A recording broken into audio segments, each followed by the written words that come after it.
Good evening and welcome to the first edition of Campaign 87, in which Michael Barrett, myself and our campaign team will be on the election trail in search of key answers to crucial questions. Between now and June the 11th, we intend to examine the major issues of what's being seen as a watershed election, in which the nation is being offered three sharply contrasting visions of the future.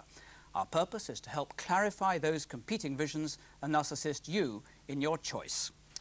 And we begin by unravelling the polls, trying to find out just what we can learn from them about the state of the parties and the mood of the country. Now, to see what would have to happen for these leaders to have their dreams or their nightmares realised, and bearing in mind that the opposition parties have a formidable task ahead if they're to wipe out the overall Tory majority, let's have a look at the political map of Britain today. At the last election, the Conservatives had 397 seats, Labour 209 and the Alliance 23. With 21 seats shared among other parties, the Conservatives had an overall majority of 144 seats. Since 1983, of course, there have been 31 by-elections with 6 seats changing hands. That's reduced the Conservative majority to 136. But because voters have generally reverted to their old allegiance in a general election, our analysis ignores those by-elections and is based on the political map of 1983. In the great sea of statistics threatening to engulf us all during the election campaign, there is one single figure that Tories at least won't forget: 72. That's the number of marginal seats that could cost them their overall majority. The seats range right across the country. Look more closely at the political map of Britain and for the moment exclude Wales and Scotland. Then the country divides effectively into two nations, the North and the South. In the South, if you leave out London, then the map is overwhelmingly true blue Conservative. Here the Tories hold 168 seats, while Labour has 3, the Alliance 5. In fact, the Alliance came second in 145 of those southern seats and cites its support in the South as an illustration of the injustice of the present system. In terms of the popular vote, the Conservatives won 53%, Labour just under 16%, while the Alliance had over 30%. With the South looking like a Conservative Alliance battleground, Bill Wigmore reports on the human realities behind the political map. A warm spring lunchtime in the heart of Claygate village in Surrey. This is rich commuter country, the epitome of the industrial north view of the lush and easy south. Just to find a place on the Monopoly board in leafy avenues like this one costs £250,000. Even the local council estate is Volvo country, hardly surprising when newly acquired homes on this estate are changing hands for over £65,000. Here the political posters are Alliance rather than Labour. Claygate is an extreme example of the political realignment of the South. Very nice of you to come and vote. In the recent borough elections, blue and orange posters and rosettes were everywhere. The red of Labour was nowhere to be seen. In this ward, the Labour Party came a disastrous third with under 2% of the vote. The Tories came first, with the Alliance hard on their heels. The rural South, of course, has always been difficult territory for Labour and a natural home for the Tory vote. But in 1983, the Labour vote collapsed. Of the 168 seats won by the Conservatives, Labour came second in just 23. The Alliance were main challengers in no less than 145 seats. But even in the urban South, Labour's vote crumbled in 83. Today, the bulk of Britain's trade is with the rest of Europe.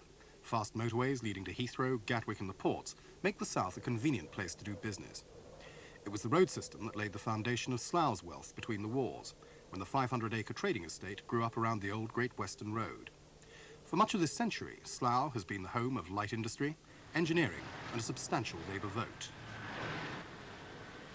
Today, the local council is still Labour, but the Tories captured the parliamentary seat in 1983 for the first time since the war. While the town hall makes political capital of an unemployment rate almost half the national average, the building next door to it could be a symbol of that narrow Tory victory. It's a modern computer firm with a small, well-paid, white-collar staff. New sunrise industries in electronics, computers and information technology are springing up all over Slough. Firms like Wordplex, a multinational computer company employing 250 of the new workers of the 80s. The modern glass atrium is a world away from the grim, decaying factories of the northern Rust Belt. When Wordplex set up in Slough in 1985, it turned over £44 million in its first year. 10 years ago, the people who work here would probably still have been employed on the trading estate, but in older, highly unionised industrial jobs. The natural political home would have been Labour. Today, they're more white coat than blue collar, more usually homeowners than council tenants. Many of these people have company cars, and they traded in their union cards for a Bupa health plan.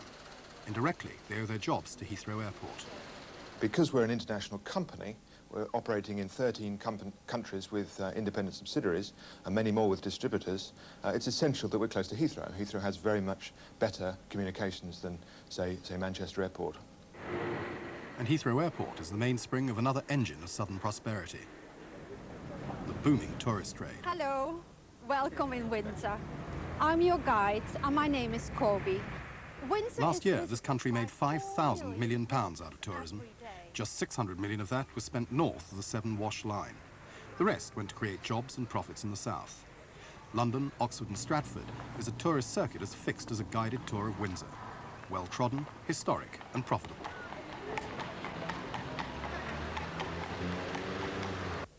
Meanwhile, the motorway network is spreading the financial bounty of the new industries all over the southeast. In 1960, Basingstoke was a country town of 16,000 souls. Today, it's a 21st century city with an electorate of almost 100,000. Midtown Manhattan, miraculously reborn in the Hampshire heartland. Unemployment is around 5%. Gatwick, Heathrow and Southampton Port are all less than 50 miles away by road. London and the whole wide world of commerce are less than a microsecond away by computer landline. The Alliance did come second here in 1983, but they're unlikely to take the seat this time around. And here we come to a paradox of the political complexion of the South. Of the 72 key marginal seats throughout the country, 14 are in the South. Despite their strong showing 4 years ago, the Alliance is a serious contender in just 5 of them. In contrast, the Labour Party, which did so badly last time, has a serious chance of taking the other 9. And the reason lies in the last century in towns like Swindon. This is Brunel Village, a series of workers' cottages built in the 1830s to house the new industrial working class who sustained the great railway boom. But the 19th century technology, which as recently as 10 years ago paid the wages of 10,000 workers, today employs just 20. These system-built, semi-prefabricated houses were home, and a good home too, for the young families of the austerity years just after the war. 40 years on, and their sons and daughters are still living on housing estates. The difference is that these homes have burglar alarms, because they're all owner-occupied. In 1983, the Tories took Swindon with a paper-thin majority of under 1,400. The people who live here are likely to work in the tower blocks and architectural experiments of central Swindon. Over 60% of the town's breadwinners are employed in the office and commercial sector, and their numbers are growing every year. The clatter of the engineering workshop has given way to the hum of the electric typewriter. The financial services conglomerate Allied Dunbar is the second biggest employer in town. When the railways pulled out of Swindon, a substantial part of the Labour vote collapsed in its wake. If Labour is to make a comeback in the south, it must convince the property-owning, increasingly non-unionised workforce of Swindon that it has something to say to them that they want to hear. Bill Wigmore reporting. Of course, as we said before, we've so far left out London, the reason being that it looks rather different from the rest of the south. It's here, in the capital, that Labour is still holding on. Indeed, it's crucial territory for Neil Kinnock. At the moment, the Conservatives hold just about twice as many seats as Labour. That's Conservatives 56, Labour 26, and the Alliance 2. That excludes, of course, the famous by-elections at Fulham, a Labour victory, and at Greenwich, an Alliance victory. In London, Labour's said to be targeting 22 Tory seats, which they believe they could and should win. But in all save 8 of those seats, the Tories have a majority of around 10% or more, so there has to be a pretty sharp swing for Labour to hit its London target. Well, whether you subscribe to the two nations argument or not, the differences in political loyalties between the North and South are pretty clear. In the North, ignoring by-elections, in other words, looking at the 1983 results, Conservatives total 138 seats, Labour 119, and the Alliance only 6, which indicates that the fight here is fundamentally between Tory and Labour, though Alliance supporters will ruefully point out that they registered nearly a quarter of the votes for that tiny Commons representation. Now, this time, Labour must have its sights on 29 seats, which would fall to a 5% swing. 14 of them are in the Midlands. The Labour strength really is in the industrial heartland. The Alliance will be eagerly chasing the 3 Tory marginals of Hazel Grove in Greater Manchester, Hereford, and once, remember, the scene of a Shirley Williams victory, Crosby. From the northern battleground now, Graham Adicott. Sheffield, its main claim to fame, steel, is the story of the industrial north in microcosm. Inefficient, undercapitalised, overcomplacent and union-bound, steel employed over half the town's workforce just 15 years ago. In 10 years, 10,000 jobs have been lost in this one industry alone. Sheffield has in the past been based on the old smokestack industries, the low technology, highly labour-intensive industries such as coal and steel and engineering. Now, obviously, in the last 7 or 8 years, as the recession has bit, those have taken a real battering.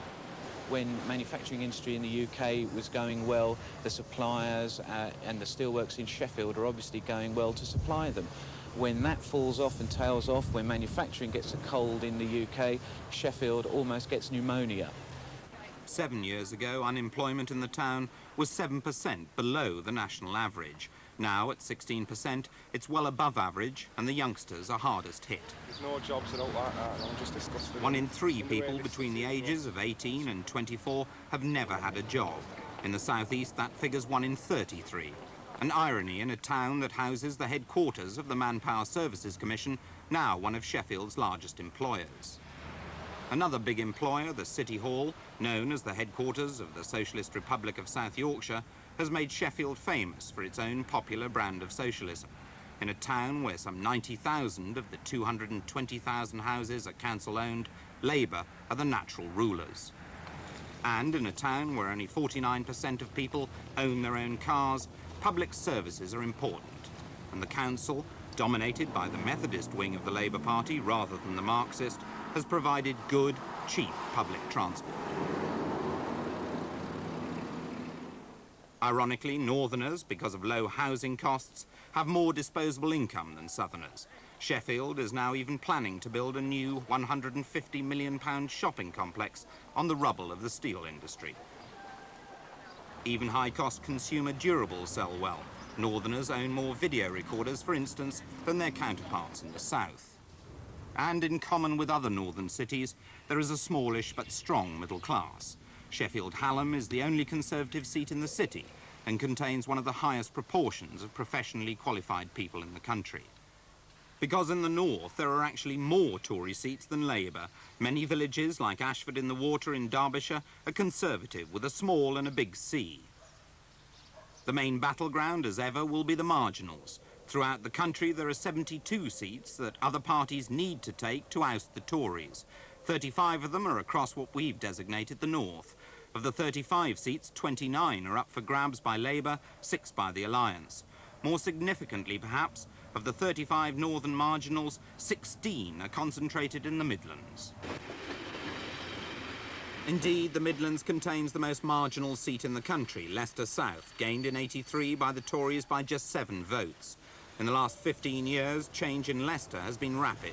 Asian immigrants have colonised whole areas and now make up a quarter of the population. I'm going to read you the story of Jim and the Beanstalk. It is a very interesting story. How many people have heard of the story of Jack and the Beanstalk? Right. Uplands Junior School in the Leicester South constituency has, like many schools in the area, many more Asian pupils than white, yet racial tension is not a big problem. The Asian vote, in the past solidly Labour, may be changing. Leicester South is a mixed area in more ways than one, though. Some 42% of the population are middle class, with over half the people owning their own homes. But, according to some, the gap between rich and poor is growing. Over the last 7 or 8 years, we've seen a very marked increase in poverty and a very marked increase between rich and poor. There was, between 1979 and 1983, for example, something like a 42% increase in the number of people living in or on the margins of poverty in the city. And the gap between rich and poor has grown very, very quickly indeed. And I think that may well influence what happens in the election. In many ways, Leicester is the classic Midlands town, its shopping malls illustrating the way it's adapting to change, yet still retaining the daily, traditional open market. The town's adapting to the new economic reality. Small firms are opening at a rate that's 50% higher than the national average. Certainly, Leicester doesn't fit the image of a depressed north. nor has it the obvious wealth of the southeast.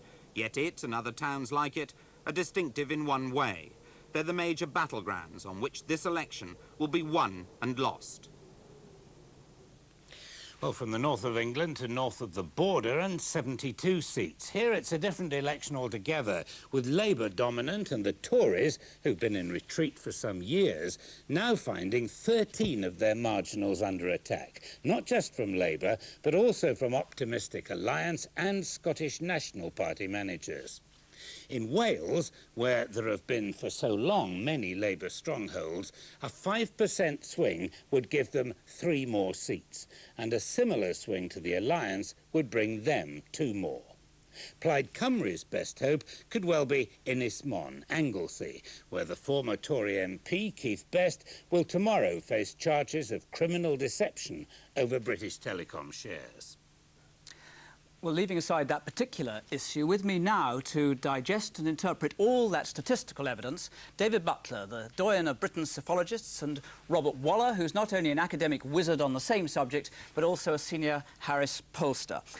David Butler, 72 seats the opposition parties have to capture if they want to overthrow that Conservative overall majority. Is it possible? It's a tall mountain to climb, but in the first half of this century, in every election but one, over 100 seats changed hands, so it's not an impossible one. But it is true that since 1950 there hasn't been a single election in which 100 seats have changed hands. For the Labour Party to win, they'd need an increase of about 10% in their share of the vote, something like a 7 or 8% swing, and that again is much more than has happened in any post-war election. However, the public is more volatile, so quite a lot is possible. There was in 1970 that 11% majority just before the poll that Harold Wilson enjoyed before losing to Edward Heath. Well, that was one sport poll. In fact, the polls were running about 5% up for a 5% lead for Labour, and the Conservatives won by about 3%. No, I mean, I think anyone who wants to think that the election will be other than what the polls are now suggesting can look at either 1970 or 1974 in February or 1974 in October, when a huge Labour landslide turned into a majority of 3. You've got 3 out of the last 5 elections that really have been unexpected in their outcome. Do you share that view insofar as Davies expressed it, Robert Waller, that the fact that 25% of the electorate is still saying it hasn't made up its mind is very significant? Yes, I think there's an enormous amount to play for. And one thing I have to say is that pollsters like myself are not talking about the future. We're not predicting, we're not making forecasts. We're making kind of snapshot of a day or two in the past. And it's a fuzzy snapshot too, because we'd be the first to say there's a 3 or 4% error on in either way as far as the figures that we give are. And therefore, I think we have to say all still to play for, yeah. What kind of swing would the Labour Party now have to seize an overall majority on the basis of the range of polls that have been? Last election, the Labour Party was about 15% behind the Tories. In order to get substantially far ahead to win the election as a whole, they'd probably have to make a 10% swing since last time, and that's a really very large swing, and they're not even halfway there yet. And for the Alliance to get the prospect of a hung parliament, what kind of swing is needed? Well, that depends upon the other parties. If the other parties are close together, the Alliance could have a hung parliament with 25 or 30% of the vote. If the other parties are far apart, the Alliance needs 30, 35, even 38% of the vote in order to manage that, yes. Right. Well, just pause for a second, and against that broad interpretation of the prospects, let's see how it's affected by the special Campaign 87 poll that we commissioned in 100 key marginals, where it's thought the election is likely to be won or lost. We asked first how people would vote in the Conservative Labour marginals, in which Labour is second. Here, the Tories have got 42%, down 1% from 1983. Labour's got 36%, up 3%. This improvement clearly at the expense of the Alliance, which with 20% of the poll is down 3%. In the Conservative Alliance marginals, where the Alliance was second, the Tories are holding exactly the same vote as in 83, with 48%. Statistically, the results in marginals tend to provide the best guide to the composition of the House of Commons. So if our poll were to be reflected in the vote on June the 11th, then they would have, the Conservatives, an overall majority of 92 seats. How significant, Robert, do you think that swing that poll, your poll, detected there was in the Labour vote? Labour are clearly improving, but they have not improved yet enough to threaten the Conservatives' overall majority, and certainly not nearly enough to suggest that Labour are going to win the election as a whole. But the rate has been quite rapid improvement, has it? certainly they're doing better than they were doing a week or two ago. When they started the campaign, the Conservatives went into it, and indeed they called it, under the assumption they were perhaps nearly as far ahead as they were in 1983, which was a landslide. So they're doing better now than they were then. I mean, so if they kept the same rate of improvement up, would they be soaring away up into the clouds of victory and joy? Indeed, and if Labour continue to improve in the way they have done last week, then you could say that. But I mean, there's no evidence that they're going to do that. But certainly they're doing better now than a week ago, yes. If you were sitting in the Alliance campaign office, David, seeing those figures, would you be downhearted on the apparent drop in support? No, I wouldn't be particularly downhearted. One, I think that whatever happens, the result is not going to be what the polls are showing today. People are going to change their minds. It's not that the polls are wrong, as Bob said. They're just a snapshot. But things are going to change. Secondly, the Alliance can count on two things. One, that I'm sure these polls are misleading about Conservative Alliance marginals. People don't know what the vote was last time. In previous elections, the Alliance has moved up. In 3 out of the last 4 elections, the Alliance has moved up from 6 to 8% in the course of the 3 weeks of the campaign. And they certainly can think that they can count on that. It may not happen that way, but that's what they're counting on. Do you think that all that we've heard about tactical voting could make a nonsense of all the assumptions, projections of the polls so far? Not a complete nonsense, because a very large number of people are not going to vote tactically. But the number varies. Some people say there were 15%, some people say there were a lot more than that, 30% of people who are really liable to switch their votes under the pressures of the campaign. When they see and are told, as they will be told by all the local propaganda, which party is likeliest to come second, a lot of people will be switching their votes, as they obviously have done in by-elections. Well, in our poll, we had something like 15% of Tory and Labour voters who, if asked whether their party would have no chance, they would switch, said yes, they would switch, which would, of course, mean that the Alliance would be would gain from it. Robert, how significant is that 15% switch, potential switch in the marginals? There's two things to say. In Tory-Labour marginals, Alliance voters may well say that they'd switch, but all the evidence is that their second preferences are equally Tory and Labour, therefore they cancel each other out. So even if they switched, it wouldn't make much difference as far as the results are concerned. But in, say, Conservative Alliance marginals, the Labour voters would certainly have Alliance as second choice. And if they all switch to their Alliance, then there's no doubt the Alliance could have a better chance of winning than they do at present, yes. I mean, the Alliance is second is something like 271 seats to the Conservatives. So in the South, for instance, it would be conceivable if there was a big switch of Labour to the Alliance, you would get the Alliance gaining quite a lot in the South. Yes, and although only 15% of the whole sample said that they would do this at the moment, as the time goes by, the information might accrue, and therefore more people will consider voting tactically, and therefore we might see more tactical voting, yes. Not an open and shut contest then, David, in a No, word. I'm quite sure it's wide open still. David, Robert, thanks very much. 01484 2345 for the opportunity to appear on Thursday's programme. The number for the next hour only is 01484 2345. For the moment, from Jonathan and myself and the Campaign 87 team, good night.